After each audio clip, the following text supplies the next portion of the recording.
In the late 1600s, European powers were expanding aggressively across the world. The Portuguese had already secured coastal trade routes in Africa, and they were slowly pushing inland, controlling gold, trade, and politics.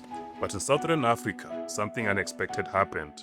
A local ruler, without guns, without ships, built an empire so strong enough to push them back. This is the story of Changamire Dombo and the rise of the Rozo Empire. Dombo did not begin as a king. He was a cattle baron in a declining Motapa empire, a powerful but weakening state in what is now called Zimbabwe. At the time, power came from land, cattle, and the control of trade, and Dombo understood all three. He chose to build his power on the Zimbabwean plateau, a region rich in gold, fertile land, and the grazing fields. But this wasn't just about resources, it was strategy. The plateau offered natural protection, agricultural stability, and the distance from direct Portuguese control. Before Dombo ever fought a battle, he chose the perfect place to win. As Dombo rose, he faced a critical decision: where to strike first. To the north, the Motapa Empire, still powerful, still backed up by the Portuguese.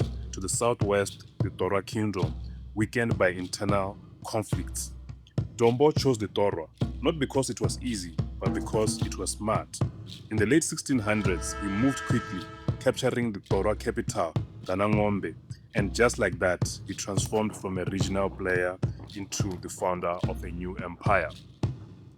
Most African kingdoms at the time relied on temporary fighters, men called to war only when needed. Dombo did something different. He created a standing army, a permanent, trained, disciplined force. His army had structure, units of soldiers, field commanders, generals, and a central command under the ruler. This wasn't just an army, it was an institution, and it gave Dombo something his enemies didn't have: consistency in war. But Dombo's greatest weapon wasn't physical, it was psychological. Before battle, rituals were performed to boost morale. Stories spread that Rozo warriors had supernatural powers. Their enemies believed their arrows were poisoned, their warriors had magical protection, and their enemies could be struck down mysteriously. Whether true or not, it did not matter, because fear changes how people fight, and Dombo understood that better than most commanders of his time. The Portuguese were not just traders, they were political players, interfering in local leadership, controlling trade routes, and expanding influence. But Dombo did not attack them head on, he targeted their weaknesses. In 1684, he attacked Maungu, a region where the Portuguese forces were present but vulnerable. The battle was brutal, the Portuguese had firearms, and Dombo's forces suffered heavy losses.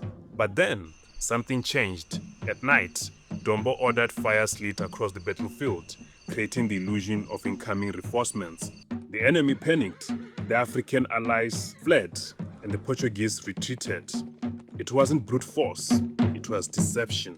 Winning battles is one thing, holding an empire together is another.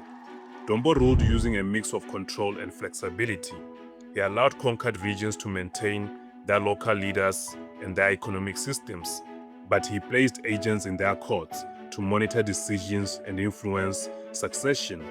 At the center was a council known as the Dari, made up of military leaders, elites, and spiritual advisors. Even religion played a role in governance. Dombo wasn't just a warrior, he was a systems thinker. Trade was the lifeblood of power, and Dombo made sure it stayed under his control. Instead of allowing Portuguese traders in the heart of his empire, he used African intermediaries. The middlemen carried goods between the regions, keeping foreign influence at a distance. The result? The Portuguese were pushed out of the interior and kept at the margins. But even the strongest systems can fail. Over time, internal divisions grew. Succession conflicts returned, weakening the unity Dombo had built. Then came external pressures, the Infekani. A wave of conflict and migration triggered by the rising powers like the Zulu destabilized the region. New groups moved into the Rozo territory, and by the 1830s, the empire collapsed. But Dombo's legacy did not disappear. His influence survived in political tradition, in cultural memory, and in the resilience of the people he once ruled, the Kalanga people. Because empires do not just leave behind ruins, they leave behind ideas.